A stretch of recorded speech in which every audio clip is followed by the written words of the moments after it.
நீங்கள் பார்த்து கொண்டிருப்பது நியூஸ் 21 செய்திகள். தமிழ்நாடு செய்திகளை உடனுக்குடன் தெரிந்து கொள்ள நியூஸ் 21 செய்திகளை பாருங்கள். கொடைக்கானலில் மேல்மலை கூக்கால் கிராமத்தில் விவசாய நிலத்திற்குள் அமைந்துள்ள அருவிக்கு அரசு அறிவித்திருக்கும் தடையையும் மீறி வரும் சுற்றுலா பயணிகளிடம் அதிகமான கட்டணத்தை வசூல் செய்து ஆபத்தை உணராமல் அருவி பகுதிக்கு அழைத்துச் செல்லும் அப்பகுதி சமூக விரோதிகள். திண்டுக்கல் மாவட்டம் கொடைக்கானல் மேல்மலை கிராமத்தில் அமைந்துள்ள கூக்கால் அருவிக்கு உயிரிழப்பு ஏற்படுவதையும் ஆபத்தை பொருட்படுத்தாமல் சுற்றுலா பயணிகளை அருவி பகுதிக்கு குளிக்க கூட்டிச் செல்லும் சமூக விரோதிகள் ஏற்கனவே 5 வீடு பகுதியில் சுற்றுலாவிற்கு வருகை தந்த சுற்றுலா பயணிகள் 5 வீடு அருவிக்கு ஆபத்தான பகுதிக்கு குளிக்கச் சென்று 14க்கும் மேற்பட்ட சுற்றுலா பயணிகள் நீரில் மூழ்கி உயிரிழந்ததை கருத்தில் கொண்டு திண்டுக்கல் மாவட்ட ஆட்சியர் அவர்கள் கொடைக்கானல் சுற்றுவட்ட பகுதியில் உள்ள தடை செய்யப்பட்ட அருவிகளுக்கு செல்ல வேண்டாம் என ஆணை பிறப்பித்து இருந்தார். இந்நிலையில் கொடைக்கானல் மேல்மலை கிராமம் கூக்கால் பகுதியில் இருக்கும் அருவியில் தடையை மீறி சுற்றுலா பயணிகளை அருவிக்கு அழைத்துச் சென்று நபருக்கு 60 ரூபாய் வசூல் செய்து வருகிறார்கள். விடுமுறை நாட்கள் மட்டுமல்லாமல் அனைத்து நாட்களிலும் பல ஆயிரங்களை ஈட்டி வருகின்றனர். அருவி பகுதிகளிலேயே கடைகளை அமைத்து உணவுக்கான கட்டணத்தையும் கட்டாயமாக வசூலித்து வருகிறார்கள்.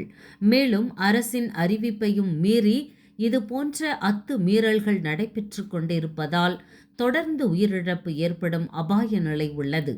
கொடைக்கானலை சுற்றியுள்ள அனைத்து பகுதிகளில் இருக்கும் அருவிகளிலும் சுற்றுலா பயணிகள் குளிக்க தடை செய்யப்பட்டு இருந்தும் அரசு அதிகாரிகளுக்கு மாமூல் வழங்கப்பட்டுதான் அருவிக்கு குளிக்க அழைத்து செல்வதாக அவர்கள் தெரிவிக்கிறார்கள்.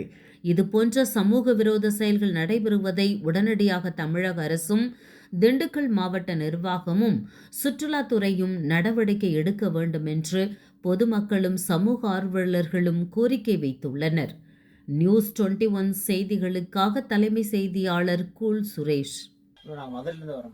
சரிங்க ப்ரோ, எத்தனை பேர் வந்திருக்கீங்க? மொத்தம் நாங்க 12 பேர் வந்திருக்கோம். 12 பேர்.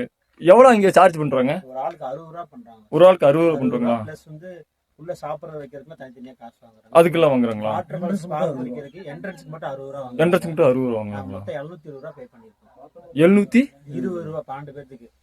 2 பேர் கிடையாது. ஐயோ. 10 பேர். 10 பேர் அப்ப சாரி 600 ரூபாய் வாங்கிருக்காங்க. ஆமா 2 பேர் மேல இருக்காங்க. சாப்பாடு தனியா வாங்குறாங்க. சாப்பாடு தனியா வாங்குறாங்க. ஃபுட் நீங்களே கேட்டீங்களா அவங்களே கொடுத்தாங்களா? இல்ல நம்ம இஷ்டப்பட்ட டீ காஃபி ஆம்லெட் போட்டு சாப்பிட்டுக்கலாம். பட் அதுக்கு பே பண்ணனும் நாங்க. இப்ப ஃபால்ஸ்க்கு மட்டும் தான் அமௌண்ட் வாங்கிட்டு இருக்காங்க. ஃபால்ஸ் கூட ஒரு ஆளுக்கு 60 ரூபாய் மணிக்கு உள்ள என்ட்ரன்ஸ்க்கு வாங்குறாங்க. 60 ரூபாய் வாங்குறாங்க. Okay bro. Rest room use பண்ற எல்லாரும் காசு தான். யூஸ் பண்ணாலும் காசு தான். ஆமா. அது குளிக்க இல்ல அப்படிலாம் இல்ல. உள்ள போறதுக்கு 60 ரூபாய். போயிட்டு நீங்க குளிச்சுக்கலாம், பாத்ரூம் யூஸ் பண்ணிக்கலாம். 60 ரூபாய் ஒரு ஆளுக்கு. மேற்கொண்டு வேற ஸ்வீட் ஸ்நாக்ஸ் சாப்பிடா தனியா. ஓகே.